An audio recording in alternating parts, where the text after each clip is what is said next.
Okay, I'm back. Sorry for the interruption. I had a phone call. Anyway, here we go back to that question again. The question was, how did it feel winning Worlds a second time? It really was an amazing experience for me. I had taken a 2.5, almost 3-year leave of absence from the game. I wasn't sure that I was going to be able to play anymore and compete at the level I was before I left. In 2007, I came in second in Worlds. And the fall of 2007, I got sick. Didn't compete that much, did go to Gen Con in 2008, but didn't do that well. And I really wasn't sure I would be playing the game again. But I decided to come back in 2011 because I missed the game and I missed my friends. And that was also the first year Game of Thrones was going to be debuting on HBO, so I was pretty excited to get back into the game again. And I did have some success winning a regional in 2011 and placing top 8 in 2011 at Worlds. And 2012 was obviously pretty successful. I won 2 regionals and I won the Worlds. So it was pretty exciting coming back and winning Worlds a second time. Also being able to create a deck that many people feel was a very creative, original deck. I feel great about the deck. I love the deck, the Targaryen Knights of the Hollow Hill deck, which I call Jump Around, House of Pain. It's a great deck. It's a lot of fun to play. Playing cards that a lot of people don't usually play was a lot of fun. Just a great time last year. The whole experience of playing at Gen Con and then Worlds last year and hanging out with everybody and coming back and being one of the oldest people to play the game and still do well was pretty cool.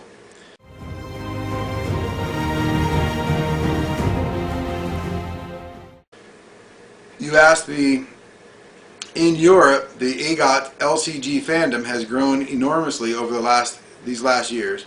In 2013, it looks like Tourney of Stalock will surpass all expectations with more than 200 participants. What do you think about the metagame outside the US and especially Europe? I'm jealous. I wish we had that many people showing up. I have a feeling this year in November, when we have the World Championship this year, we're going to have our largest number. But I wish we can get the numbers that you guys have in Europe. What you guys did earlier this year at the Battle of the Wall, you know what happens, the Italian Nationals, the Tourney of Stalock. I want to go there one day. I really hope in 2014 I make it somewhere in Europe to go to one of these events. And I really hope I can get out there.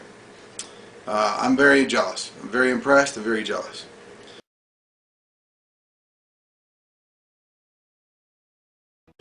In these last years of the national European champions, France, Spain, and Italy, you're getting the opportunity to fly to Minneapolis to participate in the AGOT World Championships. It would be fantastic if some of the best American players came to Europe sometime. What do you think of this possibility? I would love that. I have talked many times with Greg Atkinson and Matt Lay about trying to go to Europe one time. It is definitely something I would like to do in 2014. I've never actually even left the United States. It would be fun to go to Spain and Italy, 2 places I want to go more than anywhere else in the world anyway. And I know some people there that I could stay with. Right, Alvaro?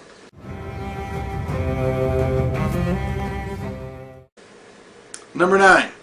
Lately, and based on the globalization of the game, and based on the globalization that the game has experimented through the internet community and online gaming with Octagon, there is a concept that is becoming really popular: net decking. Net decking is a hugely popular concept.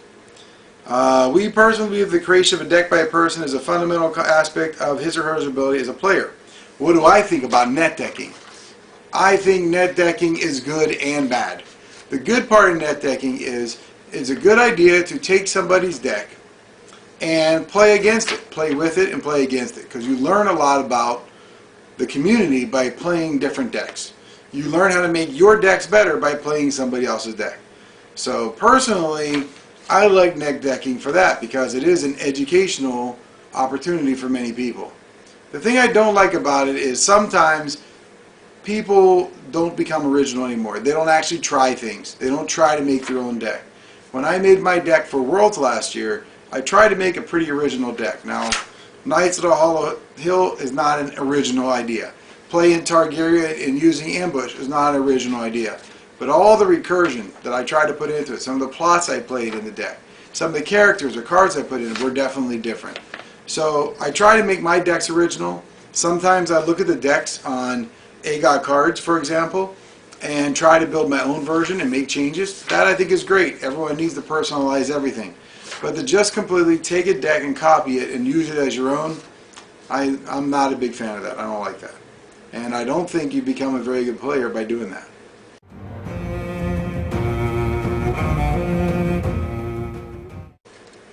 Number 10. And something about the Song of Ice and Fire universe. When did I discover the work of George Martin? In 2003, I was playing another card game, and that card game was dying. I was playing the Buffy card game. I was actually a world champion before in the Buffy card game. And I needed another game to play. And I happened to be at a convention and saw a Game of Thrones. So I picked it up with a friend and started playing it. Never heard of the game, never heard of the books, but I decided to play the game. After playing the game for a few months, I decided to read the books. Loved them. I mean, my favorite book series ever.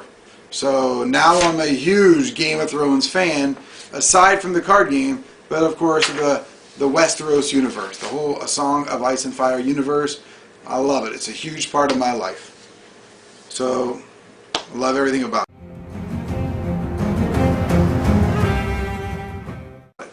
What is my favorite moment from the saga? My favorite moment from the saga is probably the Red Wedding. I just love the brutality of the Red Wedding.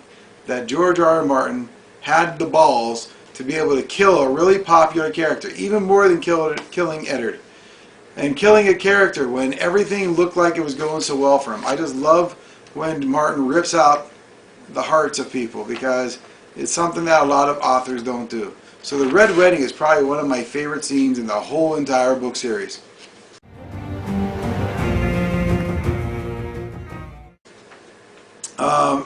Who's my favorite character? My favorite character is Tyrion. I think everybody loves Tyrion. He's a smartass. He's somebody you root for. Everybody roots for an underdog. So I really like Tyrion. I'm also a huge fan of Davos. I like Sir Davos a lot. I guess everybody again roots for an underdog. You got to root for somebody who has no fingers. And I also really like Arya. I really like Arya's chapters. I hate Daenerys' chapters. Her chapters are so boring in the book. I hate them. They're boring in the book. They're much better on a TV show, but they're very boring in the book. Plus, she's very hot on the TV show. And we can root for her to be naked because she's over 18 on the TV show, where she's not in the books. But that's okay in Europe, I think, right?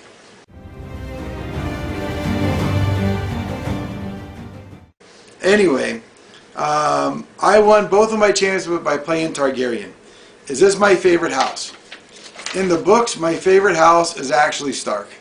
I'm still a Stark fan. I still root for Arya. In the end, I hope that Arya is the badass at the end. I actually really like Stannis in the books too. I forgot to mention that. I really like his character a lot, and I really hope he is somehow involved in the end in a good way too. But my favorite house in the books is Stark. My favorite house to play is actually Lannister. I have played more World Championships using Lannister than any other house. I came in second in 2007 with Lannister. I came in 7th in 2003, the very first championship with Lannister. I've played Lannister a lot. Lannister is probably my favorite house to play. By the way, I really like Jaime too. Jaime's one of my favorite characters.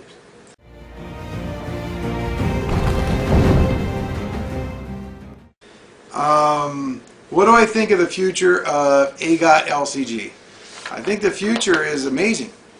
They're going to have more design, more new sets coming out. George R. R. Martin will release new books. We got new characters to put in. Still a lot of characters to Dance for Dragons that need to come out. The TV show is popular, more popular than ever. So it's going to bring more fans into the game. So I think the future looks pretty bright for the game. So I'm pretty happy with the direction of the game and of the community.